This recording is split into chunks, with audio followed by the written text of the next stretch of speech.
Ошентип ублюдок, подонок Алмазбек Атамбаев сурак алды 11 жыл 6 ай кече.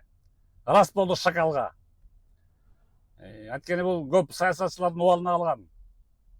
Ошол эле Садыр Жапаровду камап кордогон, Ташиевди камаган, алардын командасында жүрөсүң, митингдерге катышып жүрөсүң деп мени камаган. Какой-то религиозный бир нерсе. Анан бирок мен достойно отуруп чыктым, билесиңер да. Атамбаевдин системасына каршы күрөшкөм мен. Тиги булардын колония поселениесинин начальниги менен чабышып, зонага кетип калып, зонада дерзкий борзый отургам. Эми суроо беришиңер мүмкүн. Алларына, ал системадан сынбапсың, чабыштың, көрдүк баарыбыз, дейсиңер, дейт чыгарсыңар. Азыркы система мененчи десе, азыркы система менен мен вряд ли чабышпайм го, скорее всего, потому что менин соратниктерим Садыр Жапаров менен Ташиев властьта турат. Мен бул система менен эч качан күрөшпөйм.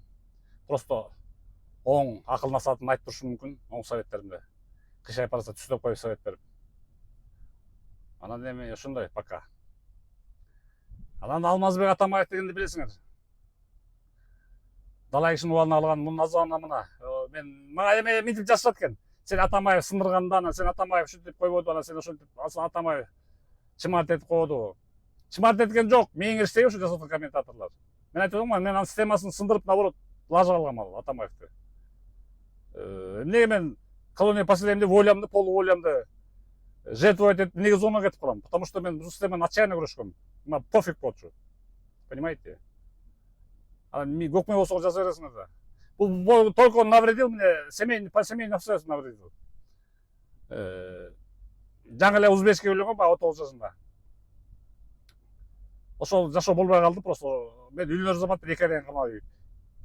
Атамбаев деген шакал. Аны кесепетин эмеге чейин тартып, кече жакында кайра кыргыздын 19 жашындагы кызды үйлөндүм. Болгон ошол мен. По личным обстоятельствам гана вред келтирди Атамбаев. А так колума куура эсе алган жок. Наоборот, мен муну лажа кылдым. Отуруп туруп, не твое собачье дело, Атамбаев деген эсиңердеби? Эсиңерде эмес, эсиңерде жара чыгып калса 16-жылы, 2016-жылы. Декабрдын где-то 14-тө сүйлөгөм, видео изин турат. Не твое собачье дело деп сүйлөгөм. Колония поселениеде жүрүп ошентип сүйлөгөм. Так что Атамбаев мен сындыра алган жок. Лажага болуп жүрөттү мен. Сүйлөсө эле эс тартып алып мотуйуп койчу. Мотуйуп деп. Эми бул шакалды ошо кармап-кешкиктен камаш керек. Всё, чыгарбаш керек. Анткени билесиңер. Конфискация с имуществом чыкты. Кой таштагы дворецин алыш керек. Бүт элдин майданына жасалган. Сапари Сагойго жегенин баары кустуруш керек. Миллиондогу миллиарддарды баягы $600 плоскопциясына да чыкпайбы. Так что ошонака.